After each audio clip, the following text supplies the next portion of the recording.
things we, one of the problems we are having in our society is that before projects are executed, before projects are ideated, I hope everybody is following me. Yeah, before projects are executed, before projects are ideated, we fail to do one critical component, which is need assessment.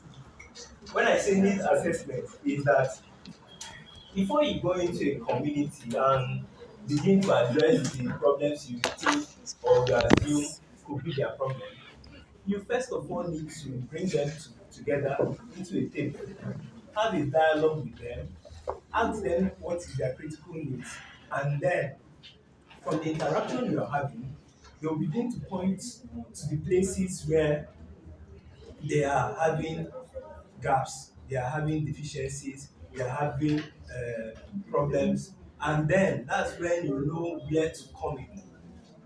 For instance, there was a project I recently did with a university student. I did it, they call them inactus.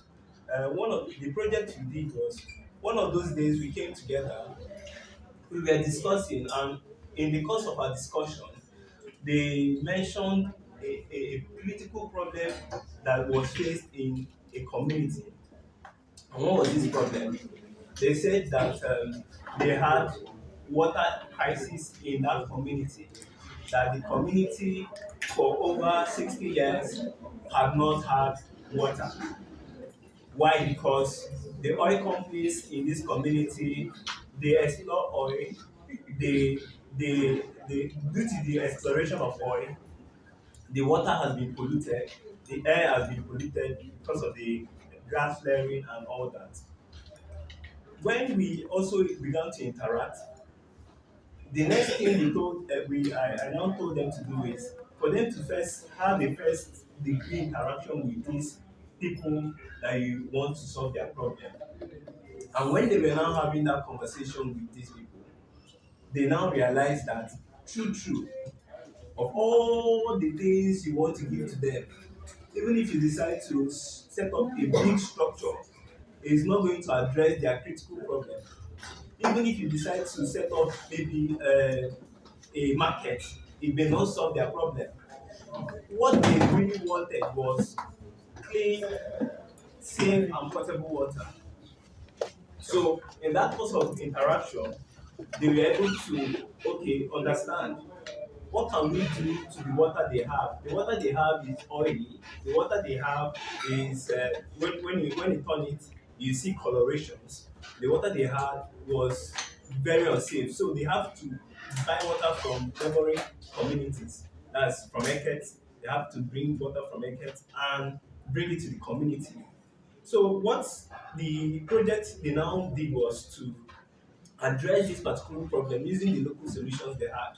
And what was the local solution? Bringing gravel, bringing sand, bringing those things together, and then having collaborating with the water company to at least bring this.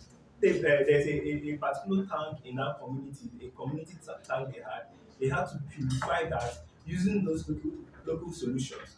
Why? How did they come about it? Is because of the interaction that they had with that community. They had to have that first hand discussion with those community people, and it really helped them. So another critical part when designing projects, when designing solutions for project is you have to also have this stakeholders engagement. When you are engaging with stakeholders, when I mean stakeholders, I mean the chiefs, the traditional rulers, I mean the religious leaders, I mean the youth leaders, I mean the women, and any other person that plays a very critical part in that community. You know why? The need for you to engage them is because they better understand the problem the community have. Why? Because most times when two persons are having issues, the first person they will run to is the traditional ruler. The other person they may run to is the religious leader. The other person they may run to is their women leader. The other person they may run to is is the